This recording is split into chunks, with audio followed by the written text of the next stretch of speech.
You've no doubt heard of the Employee Free Choice Act. Some people call it card check. That is legislation that would kill the secret ballot for union elections. One of the supporters of this bill is Congressman Hare of Illinois, and he joins us now. Congressman, thank you very much for joining us. Almost no public support and very little union support for this. Why are you supporting it?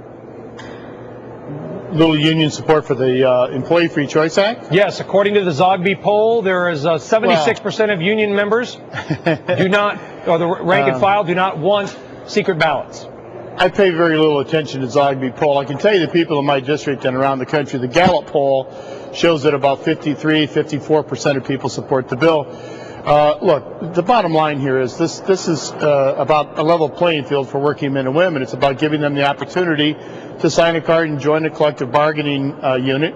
And then if they can't reach an agreement, which some of these, once they do, if you're lucky enough to get a union recognized, can take up to 2 years. So, I would question Mr. Zogby. His polling is usually way off the mark anyway. Scott Rasmussen of Rasmussen Reports, whose polling is generally right on, just polled Americans. Only 9% say they would want to join a union. Well, again, that's an incredible amount. I mean, I'm hearing 61% of people when they 61% of Americans would want to join a union, or 61% of union workers would want the Employee Free Choice Act.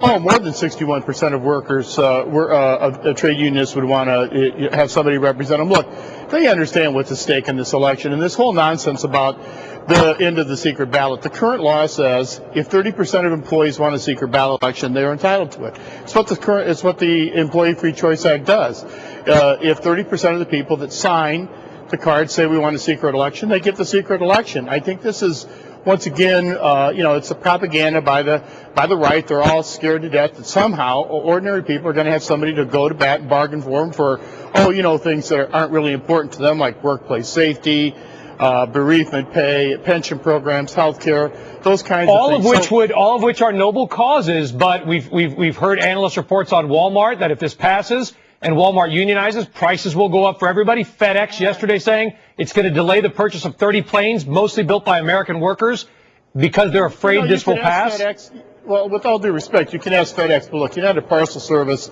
supports this. Harley Davidson supports this. A number of corporations throughout this country support the opportunity for people to sign a card. Look, again, and as far as Walmart goes, this is a corporation who doesn't know how to figure out what a real 40-hour week is. Their health care to their employees is spotty at best.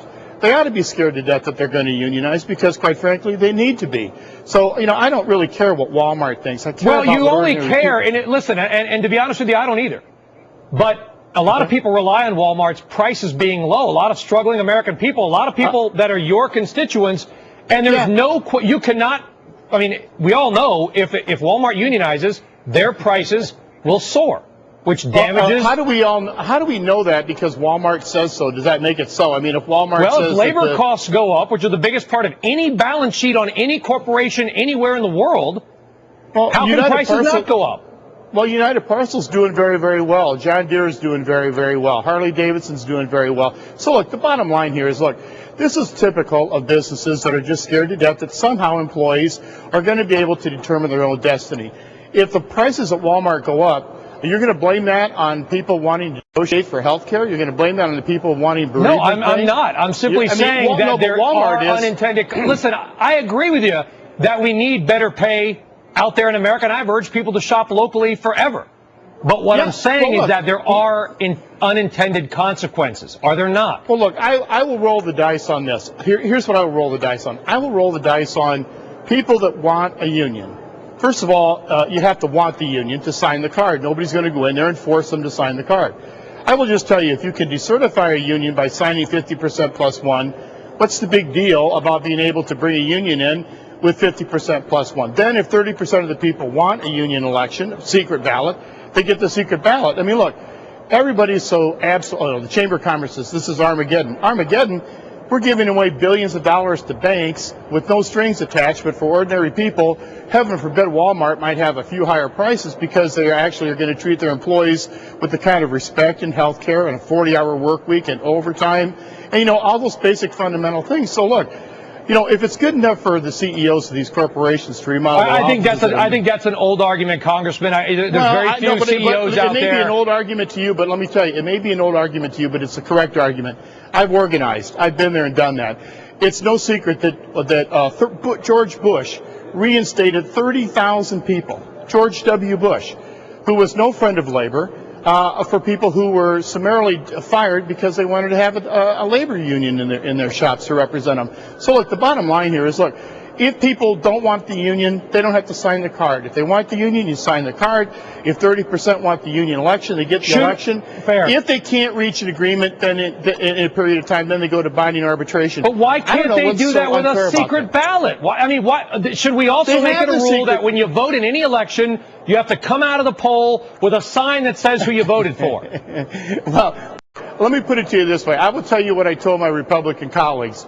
Currently, if they want to talk about a fair election, what if I had unlimited access to voter registration rolls and unlimited access to talk to voters individually for however long I wanted to, and my opponent had a grand total of 2 weeks and could only speak to them either over the phone or trying to knock their doors? Would you consider that a fair congressional election? The answer is no. Currently, that's the way it is. Union organizers can't go on company property. They have to talk to the workers at home. Yet the management can bring people in for 2-3 hours at a time. We've had testimony that they've done that. And they're going to tell them the evils of the union if it comes in, and we're going to have to shut the plant down through intimidation. Look, this is all about being fair.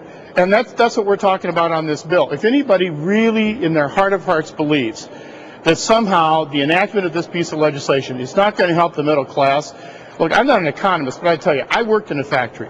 And I know what unsafe labor conditions are all about. I know what it's like when people don't have the right to file a grievance. And it seems to me that if it's good enough for the people that make the most, it ought to be good enough for people to get up there every day. Listen, I won't disagree with you on that, Congressman, but all I can do is tell you this. As a business journalist, I've spoken to over 20 companies privately.